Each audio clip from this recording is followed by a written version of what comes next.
कोल्हापुरात राज्य उत्पादन शुल्कची मोठी कारवाई। 1,19,00,000चा बनावट विदेशी मद्यसाठा जप्त। राज्य उत्पादन शुल्क विभागाच्या कागल पथकानं गुप्त माहितीच्या आधारे मोठी कारवाई करत अवैधरित्या वाहतूक होत असलेला बनावट विदेशी मद्यसाठा जप्त केलाय। या कारवाईत तब्बल 1,19,81,600 रुपयांचा मुद्देमाल हस्तगत करण्यात आलाय।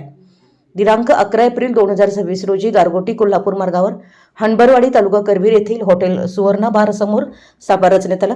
यावेळी संशयित ट्रक क्रमांक HB 63E5586 थांबवून तपासणी केली असता त्यामध्ये गोवा राज्यात तयार केलेल्या बनावट रॉयल सिलेक्ट डीलक्स विस्कीचा मोठा साठा आढळून आलाय। या कारवाईत 180 मिलीच्या 60,960 बाटल्या, 1270 बॉक्स असा एकूण 10,972.8 बल्क लिटर मध्ये साठा जप्त करण्यात आला। याशिवाय भाताच्या कोंड्याच्या 100 पोत्या व 2 मोबाईल संचही हस्तगत करण्यात आले। या प्रकरणी ट्रक चालक भरत सुखराम गुरुंग वय 33 राहणार हिमाचल प्रदेश आणि क्लीनर सुनील कुमार प्रेमसिंह ठाकूर वय 32 राहणार हिमाचल प्रदेश यांच्या विरोधात महाराष्ट्र मद्य निषेध अधिनियम 1949 अंतर्गत गुन्हा दाखल करण्यात आला आहे।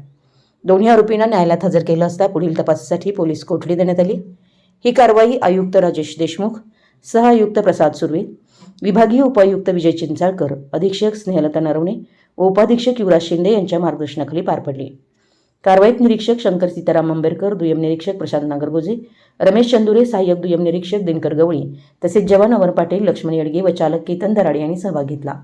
अवैध मद्य निर्मिती, वाहतूक किंवा विक्री संदर्भात कोणतीही माहिती असल्यास राज्य उत्पादन शुल्क विभागाच्या टोल फ्री क्रमांक 1800-233-9999 किंवा व्हॉट्सॲप 84-22-00-1133 वर संपर्क साधण्याचं आवाहन करण्यात आलं आहे।